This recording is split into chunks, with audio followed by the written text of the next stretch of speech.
ತಡೆಯತ್ಲೆ ತರ್ತಾರೆ. ಈ ಸುತ್ತೂರಿ ಮೇಲೆ ಆರ್ಡರ್ ಮಾಡಿದ್ದಾರೆ, ಬಟ್ ಅದ್ರ ಮೇಲೆ ಸ್ಟೇ ತಂದ್ಬಿಟ್ಟು ನೀವು ಕೊಡ್ತೇವೆ ಕೆಲಸ.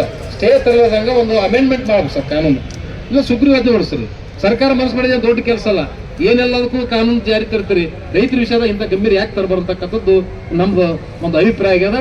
ಕೂಡಲೇ ಇದನ್ನ ಬಹಳ ಗಂಭೀರವಾಗಿ ಪರಿಗಣಿಸ್ಬೇಕು ಸರ್. ದಾರಿ ಕೊಡೋ ಸಲುವಾಗಿ ಏನಾಗಿದೆ ಅಂದ್ರೆ ಜಮೀನು ಬೀಳು ಬಿದ್ದು ಉಳುಮೆ ಮಾಡಿಲ್ಲ, ಬೀಳು ಬಿದ್ದು ಉಪವಾಸ ಬೀಳುವಂತ ಪರಿಸ್ಥಿತಿ ನಿರ್ಮಾಣ ಆಗಿದೆ. ಇದು ಬಹಳ ಮೇಜರ್ ಇಶ್ಯೂ ಸರ್.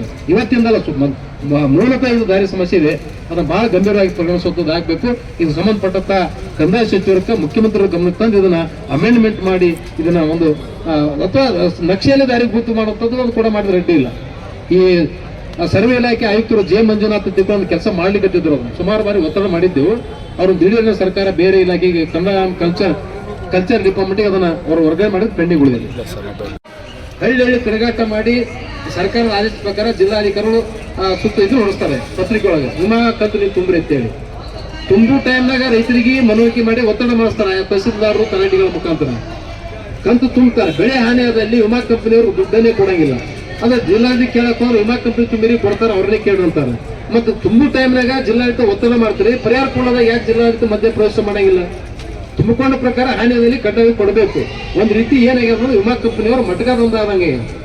ಯಾರು 10 ಮಂದಿ ರೈತರ 1 ರೈತರಿಗೆ ಬರ್ತದ, 8 ಮಂದಿ ರೈತರು ದುಡ್ಡು ಬುಟ್ಟಿಗೆ ಹಾಕೋತಾರೆ. ಈ ಜಾತ್ರೆ ಗುಡುಗುಡಿ ಆಟ ಬಂದಿರ್ತದಲ್ರಿ, 10 ಚಿತ್ರ ಇರ್ತಾವ, ಒಂದಕ್ಕೆ ದುಡ್ಡು ತಗೋತಾರ, 9 ಬಳ್ಕೋತಾರ ತಮ್ಮ ಕಡೆ. ಆ ರೀತಿಯಾಗಿ ಇದು ವಿಮಾ ಕಂಪನಿ ಆಗಿದೆ. ಇದು ದೊಡ್ಡ ಮೋಸ ಆಗಿರ್ತಾರೆ ವಿಮಾ ಕಂಪನಿ. ಅದನ್ನ ಬಹಳ ಕಟ್ಟುನಿಟ್ಟಿನ ಆ ಕ್ರಮ ಕೈಗೊಳ್ಬೇಕು. ಅದ್ರ ಜೊತೆಗೆ ರಾಜ್ಯದಲ್ಲಿ ಭೀಕರ ಬರಗಾಲ ಆವರಿಸಿದ ರೈತರು ತೀವ್ರ ಸಂಕಷ್ಟ ಎದುರಿಸ್ತಾರೆ. ಆದ್ರಿಂದ ರಾಜ್ಯವನ್ನು ಬರಗಾಲಂತ ಘೋಷಣೆ ಮಾಡಿ ಪರಿಹಾರ ಕೊಡಬೇಕು. ಕೃಷಿಗಾಗಿ ಮಾಡಿರ್ತಕ್ಕಂಥ ರಾಷ್ಟ್ರೀಕೃತ ಮತ್ತು ವಿವಿಧ ಸಹಕಾರಿ ಸಂಘಗಳನ್ನ ಸಾಲ ಮನ್ನಾ ಮಾಡಬೇಕು ಸಂಪೂರ್ಣ ಸರ್. ಇದರಲ್ಲಿ ಸರ್ಕಾರ ಸಂಪೂರ್ಣ ಎಡವಿದೆ. ಯಾಕಂತಂದ್ರ ಇಡೀ ರಾಜ್ಯದಾಗ ಬರಗಾಲ ಅನ್ನೋದು ದೇಶಕ್ಕೆ ಗೊತ್ತಿದೆ. ಇನ್ನೂ ನಾವು ಪರಿಶೀಲನೆ ಮಾಡ್ತೇವೆ, ಸಮೀಕ್ಷೆ ಮಾಡ್ತೇವೆ, ಆ ವರದಿಯನ್ನ ಕಳಿಸ್ತೇವೆ ಅಂತಕ್ಕಂಥಲ್ರಿ. ಅಂಗೈಲಿ ಇವತ್ತು ಹುಣ್ಣಾಗಿದೆ ಅಂದ್ರೆ ಕನ್ನಡಿ ಬೇಕು ನೋಡಕ್ಕೆ. ಇಡೀ ರಾಜ್ಯನೇ ಹೊತ್ತು ಗೊತ್ತಾಗಿದೆ ಇಡೀ ಬರಗಾಲದ ರೈತರು ಚಿಂತಾಕ್ರಾಂತರಾಗಿರೋಣ. ಬಿತ್ತಿದಂತ ಬೆಳೆ ಬರದೇ ಇದ್ರೆ ಸಾಲ ಹೇಗೆ ತೀರಿಸಬೇಕು, ಸಾಲಗಾರ ಕಿರುಕುಳ ಹೆಚ್ಚಾಗಿ ಮತ್ತೆ ಆತ್ಮಹತ್ಯೆ ಮಾರ್ಗ ಹಿಡಿಯುವಂಥದ್ದು ನಿರ್ಮಾಣ ಆಗ್ತಾ ಇದೆ. ಅದಕ್ಕೆ ತಕ್ಷಣ ಬರಗಾಲದ ಘೋಷಣೆ ಮಾಡಬೇಕು. ಅಥವಾ ಸರ್ಕಾರಕ್ಕೆ ಬರಗಾಲ ಇರಲಿಕ್ಕಿಲ್ಲ, ರೈತರಿಗೆ ಬರಗಾಲ ಅದ್ರಿ, ಅದನ್ನ ಬಹಳ ಗಂಭೀರವಾಗಿ ಪರಿಗಣಿಸ್ಬೇಕು. ಬಹಳ ತ್ರಾಸ ರೈತರಿಗೆ. ಅಲ್ಲಿಂದ ಹಾವೇರಿ ಜಿಲ್ಲೆಯ ಸವಣೂರು ತಾಲೂಕಿನ ವ್ಯಾಪ್ತಿಗೆ ಬರುವ ಬಾಜಿರಾಯ ನಳಕ್ಕೆ ಧರ್ಮಾ ನದಿ ಜೋಡಣೆ ಮಾಡಿ ಮನ್ನಂಗಿ ಕುಣಿಮೇಳಿ ಹಳ್ಳಿ ಮಧ್ಯದಲ್ಲಿ ಧರ್ಮ ಬಾಜಿರಾಯ ಜಲಾಶಯ ನಿರ್ಮಾಣ ಮಾಡಬೇಕಂತಕ್ಕಂಥದ್ದು ಒತ್ತಾಯ ಬಹಳ ಸುಂದಾಗ್ಯ ಸರ್.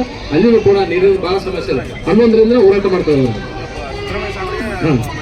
ಅಲ್ಲಿಂದ ಮಹದಾಯಿ ನದಿಯನ್ನು ಕಳಸಾ ಬಂಡೂರು ಹೆರಡುಗಳ ಮೂಲಕ ಜೋಡಣೆ ಮಾಡಿ ಬೆಳಗಾವಿ, ಧಾರವಾಡ, ಗದಗ ಹಾಗೂ ಬಾಗಲಕೋಟೆ 4 ಜಿಲ್ಲೆಗಳು ಕುಡಿಯುವ ನೀರಿಗಾಗಿ ಅನುಕೂಲತೆ ಕಲ್ಪಿಸಬೇಕು. ಅಲ್ಲಿಂದ ಹೈದರಾಬಾದ್ನಿಂದ ಪಣಜಿಯವರೆಗೆ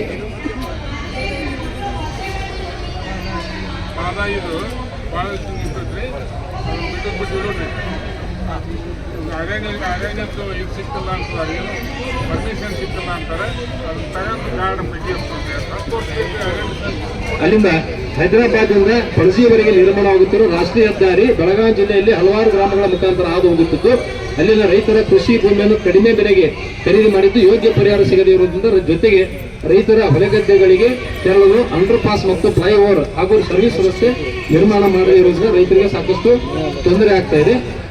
ಆ ಕಾರಣ ಕೂಡಲೇ ಸರ್ವಿಸ್ ರಸ್ತೆ ಹಾಗೂ ಫ್ಲೈಓವರ್ ಅಂಡರ್ ಪಾಸ್ ಅನ್ನು ನಿರ್ಮಾಣ ಮಾಡಿ ರೈತರಿಗೆ ಅನುಕೂಲ ಮಾಡಿಕೊಡ್ಬೇಕಂತಕ್ಕಂಥದ್ದು ಒಂದು. ಅಲ್ಲಿಂದ ಬೆಳಗಾವಿಯಿಂದ ಧಾರವಾಡಕ್ಕೆ ರೈಲು ಸಂಚಾರಕ್ಕೆ ರೈಲು ಮಾರ್ಗ ಯೋಜನೆ ಸಿದ್ಧವಾಗಿದ್ದು ರೈತರ ಭೂಮಿಗಳಿಗೆ ಯೋಗ್ಯ ಪರಿಹಾರ ಸಿಗದೇ ಇರುವುದರಿಂದ ಯೋಜನೆ ಸ್ಥಗಿತಗೊಂಡಿದೆ. ಕೂಡಲೇ ಸರ್ಕಾರ ರೈತರ ಭೂಮಿಗಳಿಗೆ ಯೋಗ್ಯ ಪರಿಹಾರ ನೀಡಿ ಕಾಮಗಾರಿಯನ್ನು ಪ್ರಾರಂಭಿಸಬೇಕಂತಕ್ಕಂಥದ್ದು 11ನೇ ಬೇಡಿಕೆ. ಇನ್ನು 12ನೇದ್ದು ಧಾರವಾಡ ಹಾಗೂ ಹುಬ್ಬಳ್ಳಿಯಲ್ಲಿ ಗೃಹ ಮಂಡಳಿ ಹಾಗೂ KADB ಇವರು ಮತ್ತು ಗೃಹ ಮಂಡಳಿಯವರು ಏಜೆಂಟ್ಗಳ ಮುಖಾಂತರ ರೈತರ ಭೂಮಿ ಖರೀದಿ ಮಾಡಿದ್ದು ರೈತರಿಗೆ ಪರಿಹಾರ ಸಿಗದೆ ಹಣ ಏಜೆಂಟರ ಪಾಲಾಗಿದ್ದು ರೈತರಿಗೆ ಯೋಗ್ಯ ಪರಿಹಾರ ನೀಡಿ ಕೃಷಿ ಭೂಮಿ ಹೊರತುಪಡಿಸಿ ಬಂಜರು ಭೂಮಿಗಳು ನಿವೇಶನಗಳನ್ನು ನಿರ್ಮಾಣ ಮಾಡಬೇಕು. ಒಂದು ವೇಳೆ ಮಾಡ್ಲಿಕ್ಕಂದ್ರೆ ಅವ್ರ ಭೂಮಿ ವಾಪಸ್ ರೈತರಿಗೆ ಕೊಡಬೇಕಂತಕ್ಕಂಥದ್ದು ಇಲ್ಲಿ ಸುಮಾರು 12 ಬೇಡಿಕೆಗಳಿದ್ದಾವೆ. ಈ ಬೇಡಿಕೆಗಳ ಕುರಿತು ತಾವು ಒಂದೊಂದಾಗಿ ಸ್ವಲ್ಪ ರೈತರಿಗೆ ಹೇಳಿ ಏನು ಕ್ರಮ ಕೈಗೊಂಡಿರೋ ಬಗ್ಗೆ ತಾವು ಹೇಳ್ಬೇಕು. ಎಲ್ಲ ಹೊಸ ಒಂದೇ ರಾಜ್ಯಾಧ್ಯಕ್ಷರಾಗಿರುವಂತಹ ಶ್ರೀ KS ಸುಧೀರ್ ಕುಮಾರ್ ಅವರೇ ಹಾಗೂ ಈಗಾಗಲೇ ಸುದೀರ್ಘವಾಗಿ ನಮ್ಮ ಅರವಿಂದ್ ಕುಲಕರ್ಣಿ ಅವರು ರಾಯಚೂರು ಬಿಜಾಪುರ ಅರವಿಂದ್ ಕುಲಕರ್ಣಿ ಅವರು ರಾಜ್ಯ ಪ್ರಧಾನ ಕಾರ್ಯದರ್ಶಿಗಳು ಅಖಂಡ ಕರ್ನಾಟಕ ರೈತ ಸಂಘ ಹಾಗೂ KN ಸುಧೀರ್ ಕುಮಾರ್ ಅವರು ರಾಜ್ಯಾಧ್ಯಕ್ಷರು ಈಗಾಗಲೇ ಹೇಳಿದ್ರು. ಮತ್ತೆ ಚಿಕ್ಕಣ್ಣ ಅವರು, ಸಿದ್ದಗೌಡ ಪಾಟೀಲ್ ಅವರು, ಮತ್ತೆ ಬಹಳಷ್ಟು ಎಲ್ಲ ಪದಾಧಿಕಾರಿಗಳು, ಎಲ್ಲ ಇಲ್ಲಿ ಇರ್ತಕ್ಕಂಥ ಉಪಸ್ಥಿತಿರುವಂತಹ ಪದಾಧಿಕಾರಿಗಳೇ ಮತ್ತು ಬೃಹತ್ ಮಟ್ಟದಲ್ಲಿ ಬಹುಶಃ ರಾಜ್ಯದಿಂದ ಹಲವಾರು ಕಡೆಯಿಂದ ಬಂದಿರುವಂತ ನಮ್ಮ ಎಲ್ಲ ರೈತ ಬಾಂಧವರೇ, ಇವತ್ತು ಇಲ್ಲ ತಾವೆಲ್ಲರೂ ಕೂಡ ಇವತ್ತಿನ ದಿವಸ ಇಲ್ಲಿ ಬಂದಿದ್ದೀರಿ. ಇಲ್ಲಿ ಇರ್ತಕ್ಕಂಥ ಏನೋ ಒಂದು ದಿನದ ಒಂದು ಹೋರಾಟ ಅಂದ್ರೆ ನಮ್ಮ ಸರ್ಕಾರ ಇರೋದು ರೈತರ ಪರವಾಗಿ ಇರ್ತಕ್ಕಂಥ ಸರ್ಕಾರ. ನಮ್ಮ ದೇಶದ ಬೆನ್ನೆಲುಬೆ, ನಮ್ಮ ರಾಜ್ಯದ ಬೆನ್ನೆಲುಬೆ ಅಂದ್ರೆ ರೈತ. ರೈತ ಇದ್ರೆ ನಾವು ಇರ್ತೀವಿ. ಅದೇ ನಮ್ಮ ಸರ್ಕಾರ ಕೂಡ ನಾವು ನೋಡ್ತಾ ಇದ್ದೀರಿ ಇರ್ತಕ್ಕಂಥ ಜನರಿಗೆ ಅನುಕೂಲ ಆಗ್ತಕ್ಕಂಥ ನಮ್ಮ ಸರ್ಕಾರ, ತಾವು ಕೇಂದ್ರ ಸರ್ಕಾರ ರಾಜ್ಯ ಸರ್ಕಾರ ತಾವು ನೋಡಿದ್ರು ಕೂಡ ಇವತ್ತು ಸುಮಾರು 1,40,000 ಕೋಟಿ ನೇರವಾಗಿ ಹಳ್ಳಿಯಲ್ಲಿರ್ತಕ್ಕಂಥ ಕಟ್ಟಕಡೆ ಮನುಷ್ಯನಿಗೆ ಮುಟ್ತಕ್ಕಂಥ ಕೆಲಸ ನಾವು ನಮ್ಮ ಗ್ಯಾರಂಟಿ ಮುಖಾಂತರ ನಾವು ಮಾಡ್ತಾ ಇದ್ದೀವಿ. ಅದು ಅನ್ನಭಾಗ್ಯ ಆಗಿರಬಹುದು, ಗೃಹಲಕ್ಷ್ಮಿ ಆಗಿರಬಹುದು, ಗೃಹ ಜ್ಯೋತಿ ಆಗಿರಬಹುದು, ಯುವ ನಿಧಿ ಆಗಿರಬಹುದು, ಮತ್ತೆ ಶಕ್ತಿ ಯೋಜನೆ ಅಡಿಯಲ್ಲಿ ತಮ್ಮೆಲ್ಲರಿಗೆ ಅನುಕೂಲ ಆಗ್ತಕ್ಕಂಥ ನಮ್ಮ ಕೆಲಸ ನಮ್ಮ ಸರ್ಕಾರ ಮಾಡಿದೆ. ನಮ್ಮ ಸರ್ಕಾರ ಬಹುಶಃ ಈ ಒಂದು ಸಂಪುಟ ಪುನರ್ರಚನೆ ಆಗಿದ್ದು ಆಗಸ್ಟ್ 3ನೇ ತಾರೀಕಿಗೆ. ನಾವೆಲ್ಲರೂ ಸಾಯಂಕಾಲ 5 ಗಂಟೆಗೆ ಪ್ರಮಾಣ ವಚನ ಸ್ವೀಕಾರ ಮಾಡಿದ್ವಿ. 6 ಗಂಟೆಗೆ ನಡೆದಿರುವಂತಹ ಪ್ರಥಮ ಒಂದು ಸಂಪುಟ ಸಭೆಯಲ್ಲಿ ಮಾನ್ಯ ಮುಖ್ಯಮಂತ್ರಿ ಅವರು, ಜನಪ್ರಿಯ ಮುಖ್ಯಮಂತ್ರಿ ಆಗಿರುವಂತಹ ಸನ್ಮಾನ್ಯ DK ಶಿವಕುಮಾರ್ ಅವರು ಎಲ್ಲವನ್ನು ಬದಿಗಿಟ್ಟು ನಮ್ಮೆಲ್ಲರೂ ಒಂದೇ ಒಂದು ನಿರ್ದೇಶನ ಮಾಡಿದ್ರು. ಹಳ್ಳಿಯಲ್ಲಿರ್ತಕ್ಕಂಥ ರೈತರು ಬಹಳ ಸಂಕಷ್ಟದಲ್ಲಿದ್ದಾರೆ. ನಮ್ಗೆಲ್ಲರಿಗೆ ಒಂದೊಂದು ಜಿಲ್ಲೆಯ ಒಂದು ಜವಾಬ್ದಾರಿಯನ್ನು ಕೊಟ್ಟು ಮರುದಿವಸ ನಾವೆಲ್ಲರೂ ಕೂಡ ತಮ್ಮ ಜಿಲ್ಲೆಗೆ, ನಮಗೆ ರಾಯಚೂರು ಇರ್ತಕ್ಕಂಥ, ಅದಕ್ಕೆ ನಾನು ಕೇಳಿದೆ ತಮಗೆ, ರಾಯಚೂರು ಇರ್ತಕ್ಕಂಥ ಬಿಜಾಪುರ ನಮ್ಮ ಪಕ್ಕದೇ, ಜವೇರ್ಗಿ ಮತಕ್ಷೇತ್ರ ಪಕ್ಕದಲ್ಲಿ ಬರೋದು ಸಿಂದಗಿ. ಈ ಕಡೆ ಯಾವುದು ನಮ್ಮ ತಂದೆಯವರಾಗಿರುವಂತಹ ದಿವಂಗತ ಧರಮ್ ಸಿಂಗ್ ಸಾಹೇಬ್ರು ಯಾವಾಗಲೂ ಕೂಡ ತಮ್ಮ ಒಂದು ಯಾವಾಗಲೂ ಸ್ಪಂದಿಸಿದ್ದಾರೆ. ನಾನು ಖುದ್ದಾಗಿ ರಾಯಚೂರಿಗೆ ಅಲ್ಲಿ ಇರ್ತಕ್ಕಂಥ ಕೇವಲ ಒಂದು ಮೀಟಿಂಗ್ ಮಾಡಿ ಸಮಾಲೋಚನೆ ಮಾಡಿ ಅಧಿಕಾರಿಗಳ ಜೊತೆ ಮಾತಾಡೋದಲ್ಲ, ಪ್ರತಿಯೊಂದು ತಾಲೂಕಿಗೆ ನಾವು ರಾಯಚೂರು ಗ್ರಾಮೀಣ, ನಂತರ ದೇವದುರ್ಗದಿಂದ ಲಿಂಗಸೂರಿಂದ ಮಸ್ಕಿ ಎಲ್ಲ ಕಡೆ ಹೋಗಿ ಭೇಟಿ ಕೊಟ್ಟು ಅರ್ಕೆರ ಅಲ್ಲೆಲ್ಲ ಭೇಟಿಯಾಗಿ ಏನ್ ಸಮಸ್ಯೆ ಇದೆ, ಏನಾಗ್ತಾ ಇದೆ, ಅಲ್ಲಿ ಬಹಳಷ್ಟು ಸುಮಾರು ಅಲ್ಲಿ ಆಗಿದ್ದು ಬಿತ್ತನೆ 2,73,000 ಹೆಕ್ಟೇರು. ಅದರಲ್ಲಿ ಹತ್ತಿನೇ 1,70,000 ಇದೆ. ನಮ್ಮ ಭಾಗದ ತೊಗರಿ ಬಹಳ 70,000 ಹೆಕ್ಟೇರು ತೊಗರಿ, ಮಿಕ್ಕಿದೆಲ್ಲ ಸೂರ್ಯಕಾಂತಿ ಅಲ್ಲ, ಕಣಜ. ಕಲಬುರಗಿ ಅಂದ್ರೆ ಲ್ಯಾಂಡ್ ಆಫ್ ತೋರ್ದಾಲ್, ಕಲಬುರಗಿಯ ಕಣಜ ಸುಮಾರು 2,000 ಕೋಟಿಯಷ್ಟು ವಹಿವಾಟ ಎಲ್ಲ ಆಗ್ತದೆ ಅಂದ್ರೆ ಅದು ನಮ್ಮ ಭಾಗದಲ್ಲಿ ಕಲಬುರಗಿ ಜಿಲ್ಲೆಯಲ್ಲಿ.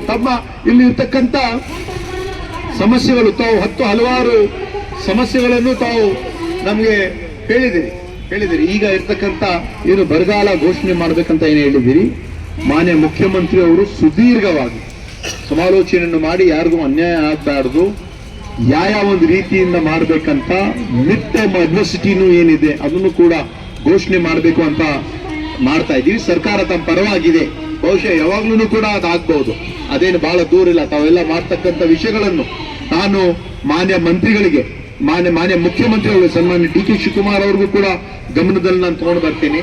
ಅದರ ಜೊತೆಯಾಗಿ ನಮ್ಮ ಬೃಹತ್ ನೀರಾವರಿ ಸಚಿವರು ಹಲವಾರು ಬೇಡಿಕೆ ತಮ್ಮದೇನಿದೆ ಅದರಲ್ಲಿ ಬರ್ತಕ್ಕಂಥ ವಿಷಯಗಳನ್ನು ಕೂಡ ನಾನು ಮಾನ್ಯ ಚಲುವರಾಯ ಅವರಿಗೂ ಕೂಡ ನಾನು ಹೇಳ್ತೀನಿ. ನಾನು ಸಣ್ಣ ನೀರಾವರಿ ಸಚಿವನಾಗಿ ನನ್ನ ಅಧೀನದಲ್ಲಿ ಬರ್ತಕ್ಕಂಥ ಏನೇನಿದೆ ನಮ್ಮ ಡಿಪಾರ್ಟ್ಮೆಂಟ್ ಅಲ್ಲಿ, ನಮ್ಮ ಇಲಾಖೆಯಲ್ಲಿ ಇರ್ತಕ್ಕಂಥ ಸೆಕ್ರೆಟರಿ ಅವರಿಗೆ ಮತ್ತೆ ಎಲ್ಲ ಅಧಿಕಾರಿಗಳಿಗೆ ಅವ್ರ ಜೊತೆ ಸಮಾಲೋಚನೆ ಮಾಡ್ತೀನಿ. ಕೃಷಿ ಸಚಿವರಲ್ಲಿ ಬರ್ತಕ್ಕಂಥ ಏನು ವಿಷಯಗಳು ಇರ್ತದೆ ಅದನ್ನು ಕೂಡ ಗಮನದಲ್ಲಿಟ್ಕೊಂಡು ತಮ್ಮ ಒಂದು ಇದಕ್ಕೆ ಬರ್ತೀವಿ. ತಾವು ಮೇಕೆದಾಟು ಬಗ್ಗೆ ತಾವು ಹೇಳ್ತಾ ಇದ್ದೀರಿ. ಮೇಕೆದಾಟು ಪಾದಯಾತ್ರೆ ಮಾಡಿದ್ ಯಾರು? ನಮ್ಮ ಸರ್ಕಾರ. ಹಿಂದೆ ಇರ್ತಕ್ಕಂಥ ನಮ್ಮ ಪಕ್ಷ, ನಾವು ಅದಕ್ಕೆ ನಾವು ಬದ್ಧರಾಗಿದ್ದೀವಂತ ಮಾನ್ಯ ಡಿ ಕೆ ಶಿವಕುಮಾರ್ ಅವರು, ಸನ್ಮಾನ್ಯ ಸಿದ್ದರಾಮಯ್ಯ ಅವರು ಹಲವಾರು ಬಗ್ಗೆ ಹೇಳಿದ್ದಾರೆ. ಇದು ಇರ್ತಕ್ಕಂಥ ಆಲ್ಮಟ್ಟಿ ಇರ್ತಕ್ಕಂಥ 5.960 ಮೀಟರ್ ಇಂದ 524 ಮಾಡ್ತಕ್ಕಂಥ ಇದು ನಮ್ಮ ಅಖಿಲ ಭಾರತ ಕಾಂಗ್ರೆಸ್ ಸಮಿತಿಯ ಅಧ್ಯಕ್ಷರಾಗಿದ್ದ ಸನ್ಮಾನ್ಯ ಮಲ್ಲಿಕಾರ್ಜುನ್ ಖರ್ಗೆ ಸಾಹೇಬ್ ಜೊತೆ, ಅವ್ರ ಜೊತೆನೂ ಕೂಡ ನಾನು ಸಮಾಲೋಚನೆಯನ್ನು ಮಾಡಿದ್ದೀನಿ. ಇದ್ರ ಬಗ್ಗೆ ನಾವು ನಮ್ಮ ಭಾಗದಲ್ಲಿ ಇರ್ತಕ್ಕಂಥ ಶಾಸಕರು ಅದನ್ನು ಕೂಡ ಅದ್ರ ಬಗ್ಗೆ ನಾವು ಮಾತಾಡಿದೀವಿ.